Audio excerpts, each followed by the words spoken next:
If you watch Love is Blind on Netflix, we're going to get into episodes 4 to 6 of season 8.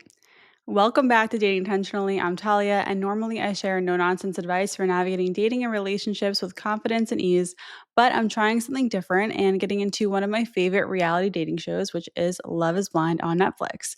The first 6 episodes are out, so if you haven't watched them yet, just beware there are spoilers ahead. First, I'm going to go through all the couples, what's going on, and then I'm adding more commentary about what I think about these interactions can teach us about dating and how we build long term relationships at the end.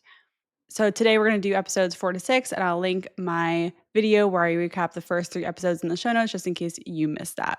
At this point, the stories we're wrapping up are Devin, Brittany, and Virginia, Mason, Meg, and Madison, Ben and Sara, David, Molly, and Lauren, Daniel and Taylor, and Alex and Madison. So let's just start with the couples who get engaged. And also, I just want to say the pods can be kind of brutal to watch. Like, I definitely wanted to fast forward through a bunch of parts.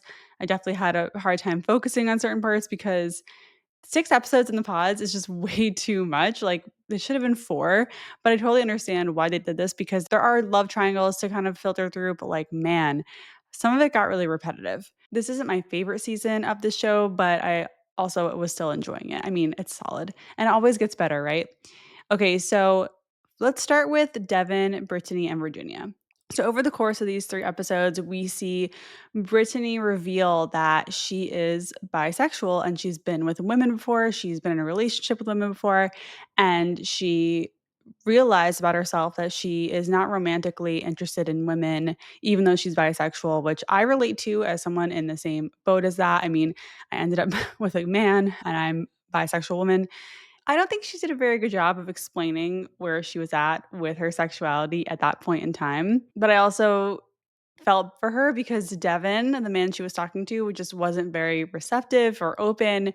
He was kind of shell shocked, and basically their connection ended because of this. And luckily, Brittany kind of realized that Devin is biphobic and walked away. Devin wasn't the one who broke up with her because of this, but Brittany was like, "Hey, I think I'm looking for someone who's more accepting of my sexuality, and your reaction was not it." So they ended really amicably. I actually really appreciated the way they talked about this. It was like very calm, and it seems like they were both understanding, even though it was kind of a bummer and they did have a connection. Also, it's just a bummer to see someone be biphobic on TV. I mean, look, if you're dating someone and they tell you they're bisexual, you need to trust, like, it's on you to trust that they are interested in you, and that's why they are there. They're not gonna be, like, looking over the shoulder. Also, by the way, you don't have to be bisexual. Like, straight people do this too, where they're looking over the shoulder at other people all the time. So, this isn't something that you have to really worry about with bisexual people, and it really sucks that it's a thing because it's still a thing with straight people too. Like, do we not realize this? I don't know. Like, just because someone's straight doesn't mean they're not also checking other people out or like interested in other people. It's kind of a weird double standard. Anyway, in the end, Devin proposes to Virginia, who is really shy and doesn't give him much. She even calls herself out for being shy. She is kind of closed off, but I guess he likes her enough to keep it going. There's enough of a connection there to keep it going. And their meeting was very sweet, but it was definitely noticeable that their meeting was very sweet, but it was noticeable that Virginia had a hard time looking Devin in the eye. I don't know. Maybe she was just really overwhelmed. Her shyness was really apparent in this moment, which isn't like a bad thing. I'm just calling it out. I did think their moment was very sweet, though. He was super in awe of her. Like, she is beautiful. I absolutely loved her dress. This purple dress that she was wearing was super cute. I think he's a good-looking guy. Like, I could see them together. I just don't know if their connection is that strong because she is just kind of closed off. We'll see what happens once we are fully out of the pods in the next couple episodes. Then we have Ben and Sara. So this chunk of episodes kicked off with Ben revealing to Sara that he didn't vote. He doesn't care about the Black Lives Matter movement. He didn't really get involved with all the George Floyd stuff, which happened in their hometown, which is kind of insane to me that like he doesn't have an opinion. Like, wow, that I think that would have been a deal breaker. Like, I don't know why Sara was still talking to him after that if it was that important to her that she is with someone who shares her values. And I think that they're going to break up. I don't think that they're going to make it because Sara was basically like, "I'll keep dating you if you will work on this." And that is the true definition of dating for potential. I mean, there are no guarantees that Ben has the capacity or the desire to work on this and whatever that means, to care about something he actually doesn't care about. And that seems fundamental to who he is. We have to realize these people are in their like late 20s and early 30s, mid 30s. People don't change. It's got to be because they want to. It's not because their partner tells them to. So I don't have high hopes for them, and I'm really surprised that Sara said yes to a proposal. Even though there are qualities of Ben that are really nice, like he's like seems like a really nice person, I was surprised. So yeah, they meet, he proposes, she says yes. I think their meeting was very cute and genuine. They're clearly both into each other. They clearly have some kind of physical chemistry there. I'm excited to see how that progresses out of the pods, but I really do think they are not going to make it. And even in the previews, at the end of this first 6 episodes, you can see that Sarah's family has an issue with Ben's religion and all that stuff. So I don't know. It's going to be rocky. Okay, now let's get into more of the drama, starting with my favorite love triangle, David, Molly, and Lauren. Oh, David, oh my God. He comes in hot with this line to Molly. He goes, "My right testicle is throbbing." Oh my, I cringed so hard when I heard that. I was like, "Why are you talking about your testicles? Ugh, we don't need to know." Anyway, he then starts like bragging to Molly about his move in speed dating where he asks all the women, "What's wrong with you?" Like, why are you sharing this information, my guy? They start talking about rings. He's really like leading her to believe that she is his number one, which is super problematic because he has not made a decision at this point. I noticed that when he's talking to Molly and Lauren, every single topic is about him. And he really doesn't listen or care about what these women are saying to him. He keeps bringing up to Molly, like, we're the same, we're the same. But Molly is just really agreeing with everything he says. And I don't know why. Because we're getting towards the end of the pods here, and David needs to make a decision. He's seeing these 2 women and they're basically being like, "What's up, dude? Like, what are we doing here?" And I think that Lauren called out that she knows he's seeing someone else, and he goes, "I wish this came up sooner." And it's like, dude, you didn't bring it up. Like, why were you waiting for it to come up? He was just waiting. Like, he could have brought it up. He could have moved things forward, but instead he just kind of waited for it to blow up in his face.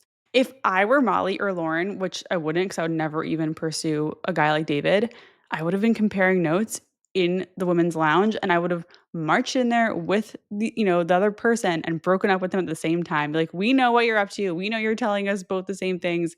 We're done. Like, that's what I wish happened.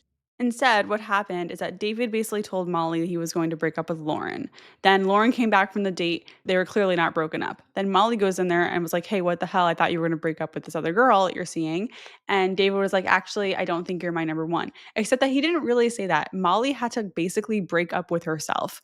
And David was like, I've been crying for an hour. He was so trying to play the victim in this moment. And it made me just want to throw my phone at my computer. Like, I just was like, this man is not husband material. He's not boyfriend material. He's not dating material. He is so immature. I think what he wanted was for one of them to make a choice for him and leave him, right? That's what he wanted. That was his ideal situation. He isn't the victim here. Like, what happened was Molly then went into like therapy mode. She was asking him questions, trying to get him to make a decision either way. That's how she kind of ended up breaking up with herself. And David was then kind of freaked out that Molly wasn't freaking out about this. Like, he was like, you seem too cool about this. You seem too laid back. And he's interpreting that as she doesn't care. But really, I think she is just more secure. I think she's just more emotionally regulated. And it's really clear that David hasn't been around a lot of emotionally regulated people. He's been around people who would have blown up at that moment. But Molly kept her cool and kind of just got through it. And then she broke down later in the women's lounge.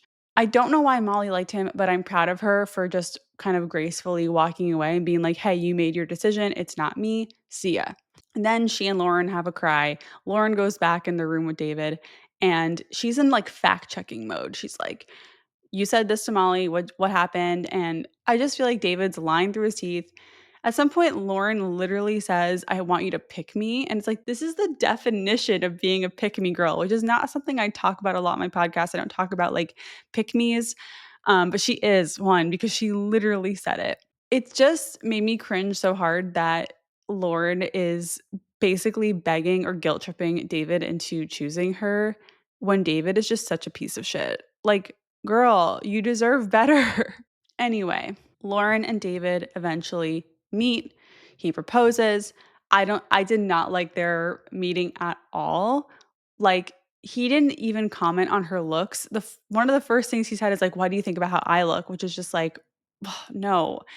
Their meeting was very stiff, and I don't think it was genuine. I don't think this one's gonna work out. I'm glad that they both are finding this momentary happiness, I guess. Like, it's nice to see, but it's so clear that this is not going to work long term, and Lauren should have run.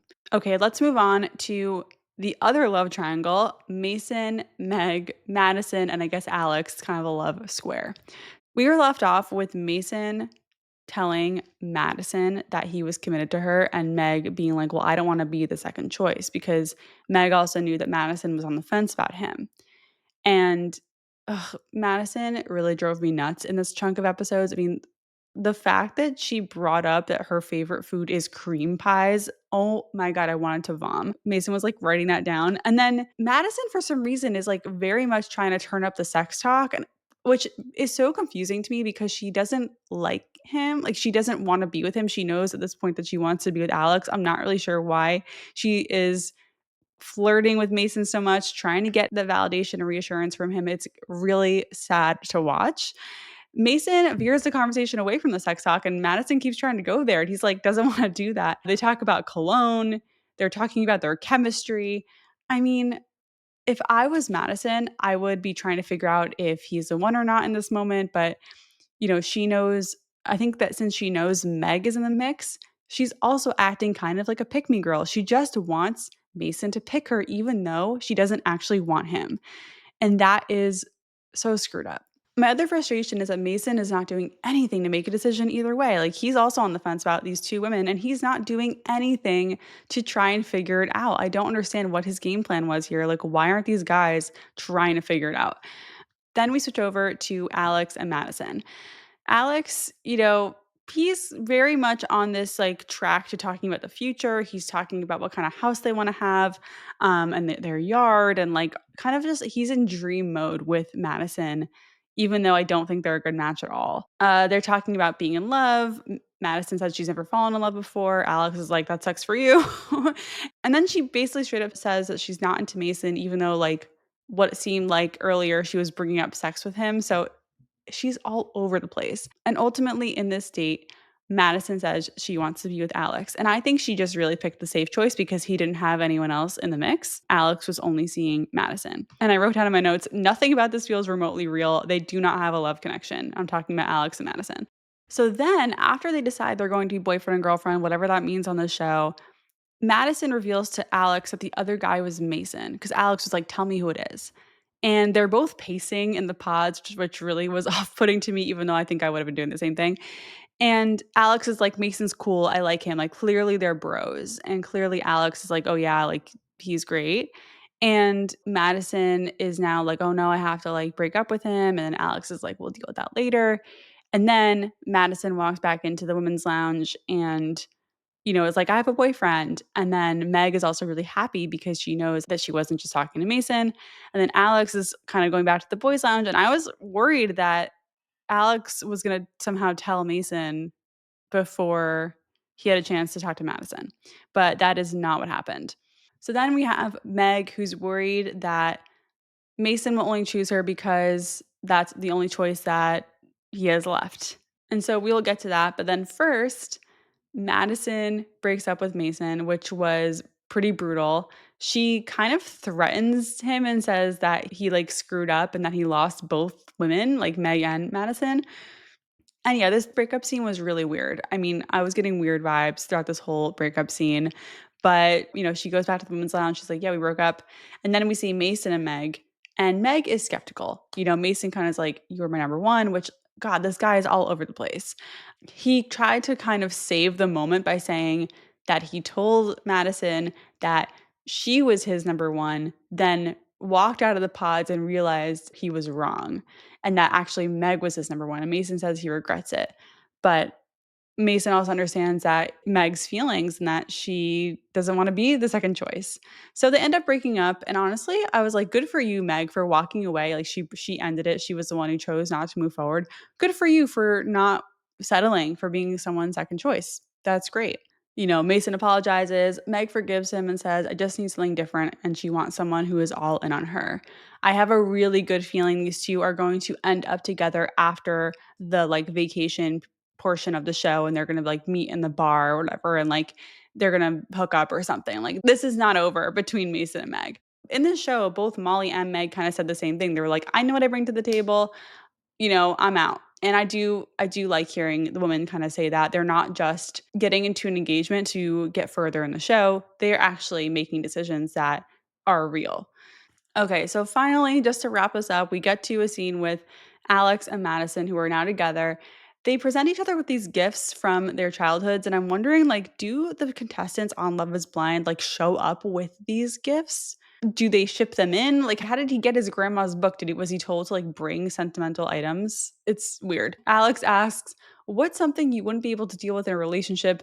Madison literally doesn't answer the question, but then he does, and he says, I'm not willing to deal with avoidance, and you are avoidant. He was like, well, what if you run away? What if you get on a plane and run away? And like, I have thoughts on this. I understand Alex's position as someone who dated an avoidant and vowed to never date an avoidant again. But also, I am one too. So, or I was one.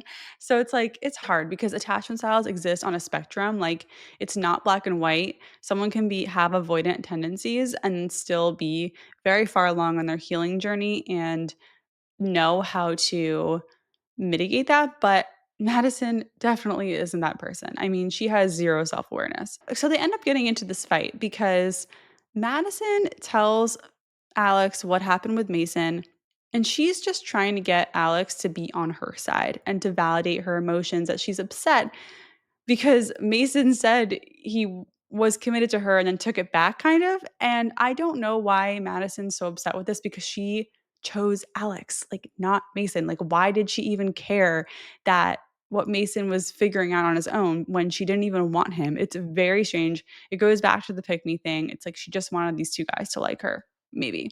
So Madison was looking for a specific reaction from Alex, and Alex was being empathetic to both sides. He understands why Mason's upset, he understands why Madison's upset, and Madison is not having that. She just wants Alex to basically shit on his friend and be like, "Yeah, he was really in the wrong for telling you one thing and then going back on it or something."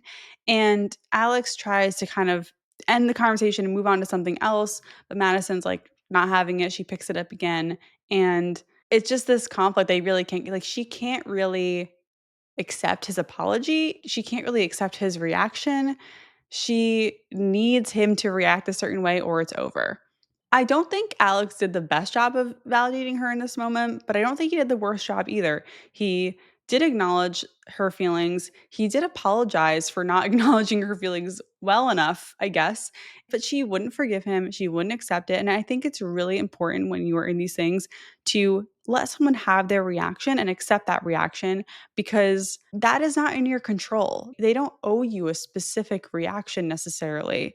And I think that in early dating and in relationship building, their reaction to things is a data point, and you need to be ready to accept their reaction.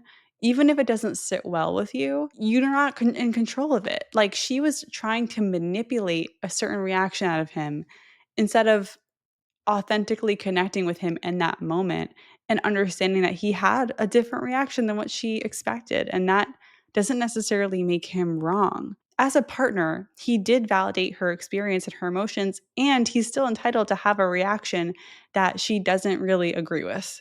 It can be both. But Madison is not really able to reflect on herself. She's not able to acknowledge her contribution to this dynamic.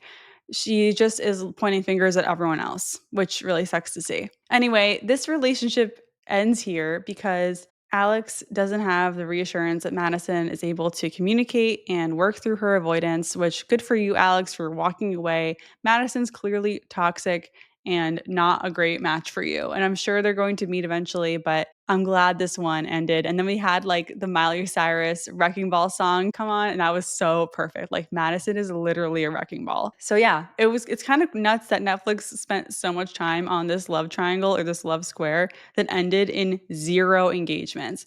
Like Madison, Meg, Mason, and Alex all do not leave the pods engaged.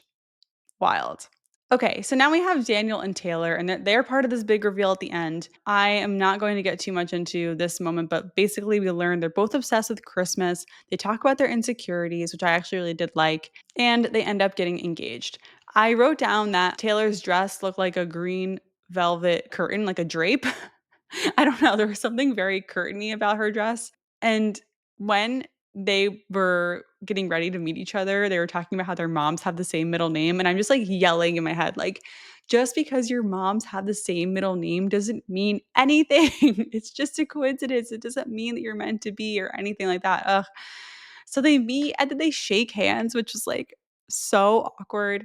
They kiss. It was so weird. It's so stiff. She marched into their meeting and it's very frenetic. She is very like the nervous energy and you can tell she's just really not into him. I don't like Taylor and I don't know why, but I don't think this engagement is going to last. I mean, I don't think anyone who watches the show does because we cut to the next day, like right after their engagement, and Taylor's in the hotel room. She basically says that Alex followed her on Instagram before the show taped so that he knew what she looked like.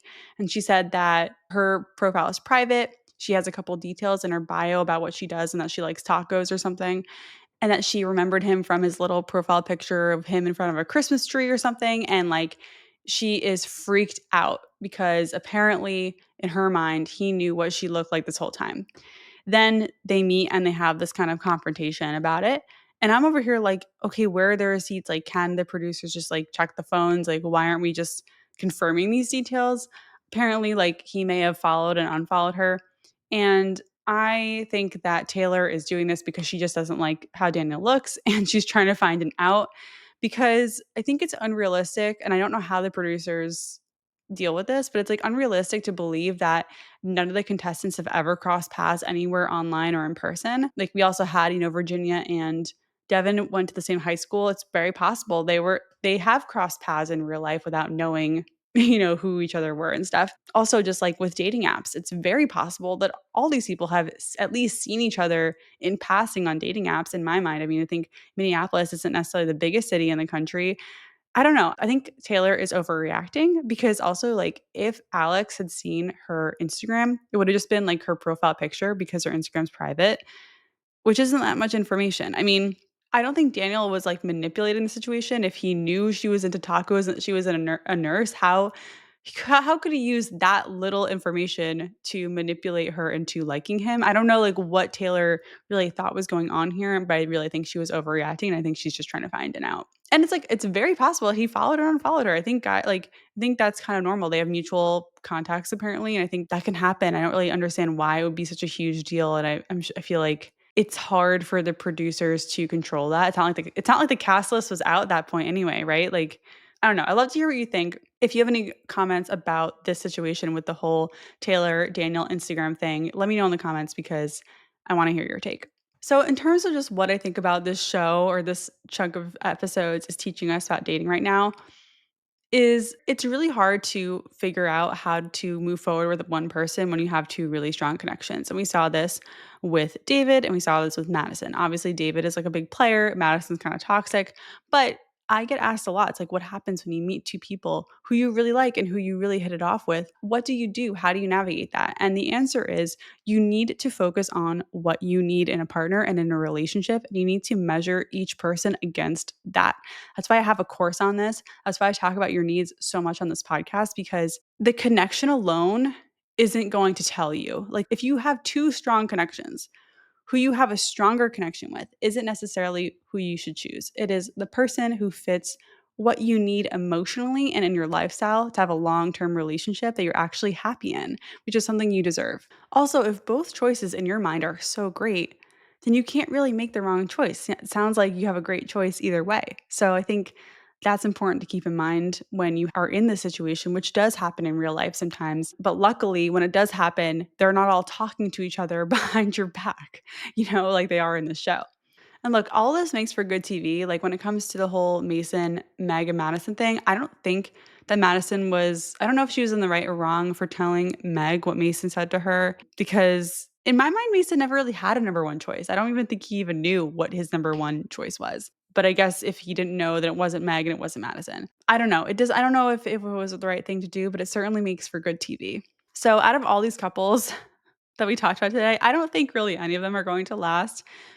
Maybe Devin and Virginia, maybe Joey and Monica, though based on the previews, which we can see Joey and Monica at the altar, I don't know because, there's of course some things that you learn after the pods that might sway your decision one way or another. Definitely not Ben and Sara, definitely not David or Lauren, and definitely not Daniel and Taylor. Thank you so much for watching. Again, I would love to hear your comments and let me know what you think of these recaps. I love doing them. I love nerding out about TV and dating. Once again, if you want more dating advice from me, you can find it on my podcast, Dating Intentionally, which is available on all platforms. Thanks again for watching, and I'll see you next time.